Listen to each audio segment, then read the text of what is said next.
Hi, we're going to be working on a new topic, polynomials, and this is the introduction to it. So we'll start off with the definition of a polynomial, and that is that a polynomial is an expression, a group of terms where all the powers of the variable, independent variable, so the independent variable, I think you might have heard before, the independent variable is this letter, because you can change these numbers, and then y is called the dependent, but x is independent. So for a polynomial, the independent variable has to have positive integer powers, okay? So it's the powers have to be positive integers, or you can have a 0. So for instance here, that's a 2, that's a positive integer, that's a 1, that's a positive integer, or we can have x to the 0. So that's, first one is a polynomial, second one is x3, x2, x1, x nothing. But these two guys, they're not polynomials.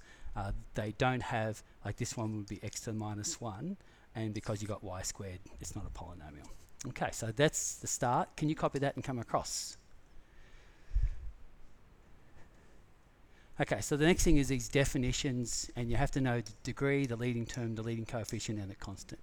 The degree is whatever the highest power is. That's the degree. The leading term is the term which has that highest power. The leading coefficient is the coefficient of the leading term, so it directly relates to the leading term. And the constant is any term that's independent of the variable. So we'll go through a few examples. So in this first one, x squared, x1, x0, so the degree is 2. The leading term is x squared. The coefficient of x squared is 1, and the constant is minus 3. Okay.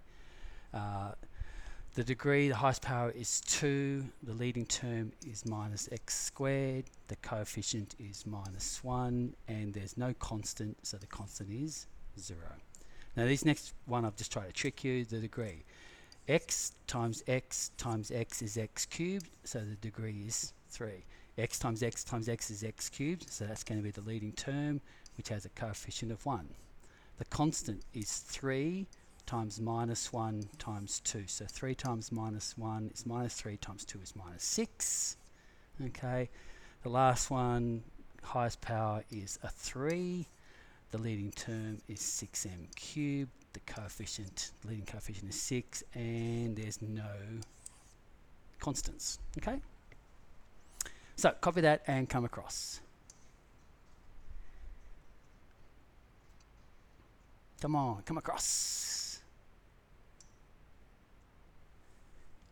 Board's going a bit slow for some reason. And here we are. So, adding and subtracting.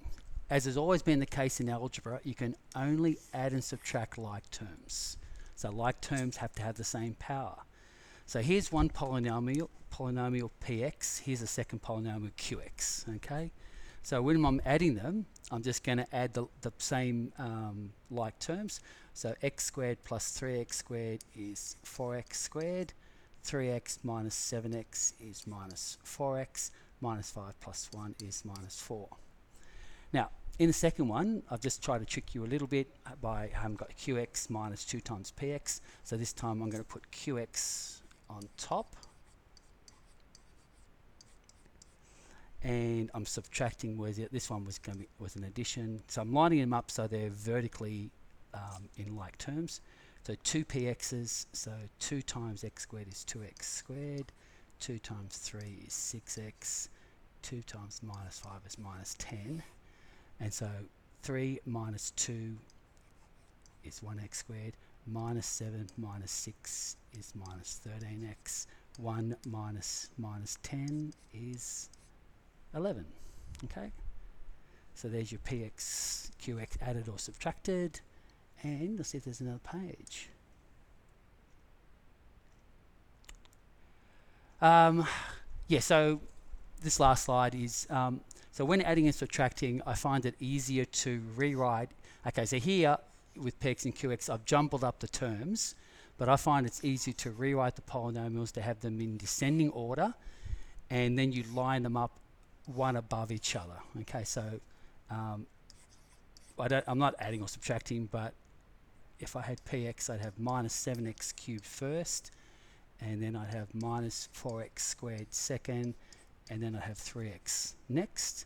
And with qx, x squared. Okay, so there's no x cubed, so I'd line up the 4x squared there, the 5x there, and the -1. It just makes it easier if you're adding or subtracting, just to have them lined up so you don't line up 4x squared with an x cubed term and make a mistake. Okay, so that's the end of the first video. See you on next time.